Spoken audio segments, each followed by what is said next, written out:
and they're choosing places where water bodies are meeting, rivers are meeting and creating a vortex so that the impact is maximum.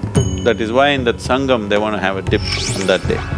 And what started with a few yogis has now grown into like 40 to 50 million people in one day. It is the event on the planet.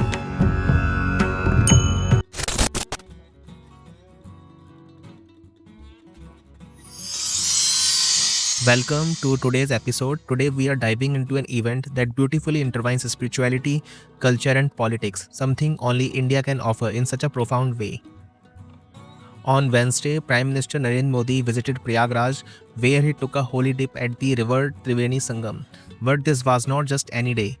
His visit coincided with the auspicious occasions of Mahakumbh, further magnifying its spiritual significance. At the confluence of the Ganga, Yamuna and the mythical Saraswati, Modi stood holding Rudraksh beads, chanting Sanskrit mantras that resonated through the Mahakumbh. Moments later, he performed the Aarti, a deeply symbolic act of reverence against the backdrop of the sacred waters, a reflection of India's ancient spiritual traditions. Following the sacred rituals, the Prime Minister addressed a gathering of saints from various akhadas, where, according to sources, he spoke on spirituality and nation building.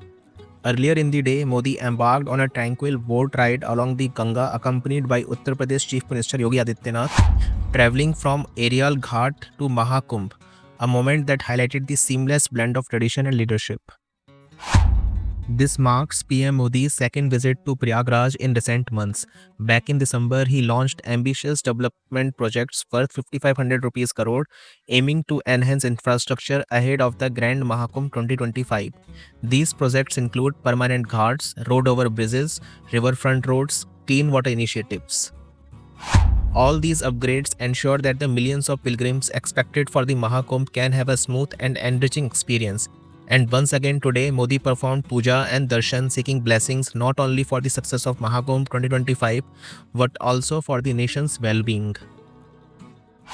This is not the first time we have seen PM Modi take a holy dip at the Sangam. Back in 2019 during the Kumbh Mela, he did the same.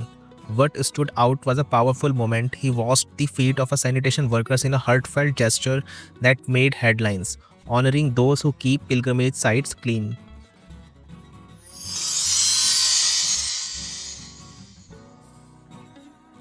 Recently, Sadhguru also immersed himself in the holy waters of the Mahakumbh at the sacred confluence of the Sangam. Let's hear what Sadhguru had to say. You have also taken a holy dip at Triveni Sangam. Is it? So how are you feeling? Well, the river is looking much better than last time, thanks to whatever the administrations are doing. I think the Namami Gange has produced some results, definitely significant results. Much more need to happen. Hope we continue the work. Thank you. You are also working on sustainable development projects, Safe Soil Mission. So when you are at the holy land of Prayagraj, what message you would like to give to the whole world? Well, already the safe soil policy is the recommended policy for UP also, for all the states. The center has given it as a recommendation policy. So one important thing is that all along the Ganga banks or any river bank, especially the tributaries which come, there has to be a plantation or a forest area, or at least in agricultural lands there are enough trees to hold the water, to hold the soil, to hold extra fertilizers and other things that go. So there is a plan right now, I've already discussed that more natural farming will come along and there is a strip of trees which are going. This was one of the recommendations, minimum 1 kilometer along the river bank, there should be trees. The trees can be commercialized, but there should be trees in agricultural land also. This is being implemented, so I hope it happens rapidly.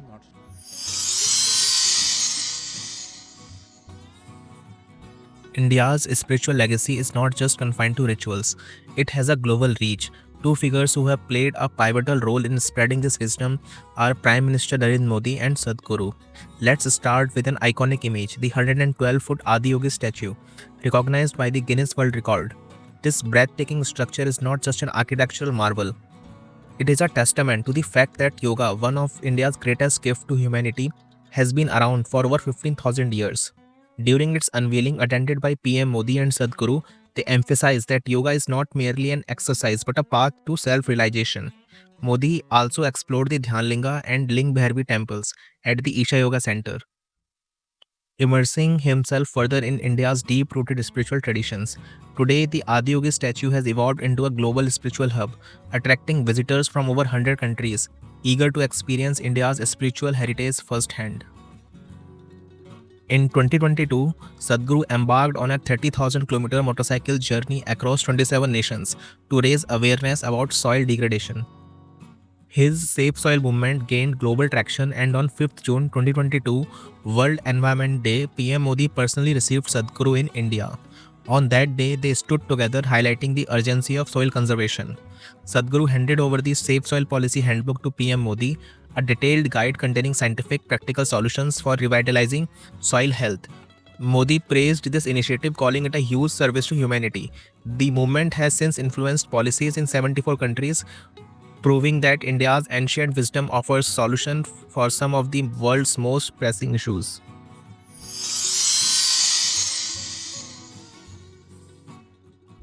One of the most fascinating aspects of Kumbh Mela is that it attracts people from all walks of life, from the most powerful leaders to the simplest seekers. Even prime ministers and chief ministers take a dip in the sacred waters, not just as a ritual but as a profound energetic and spiritual process. The Kumbh is rooted in ancient wisdom and the science of planetary forces, water bodies, and human consciousness. For thousands of years, leaders, saints, and yogis have recognized that the Kumbh is not merely about faith, it is about energy alignment and spiritual evolution. The confluence of rivers during this time creates a unique vibrational field, enhancing one's inner growth. What is powerful is that despite their packed schedules and global responsibilities, leaders like PM Modi prioritize this sacred dip.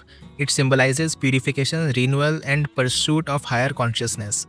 It also sends a clear message: spiritual well-being is just as important as governance and development.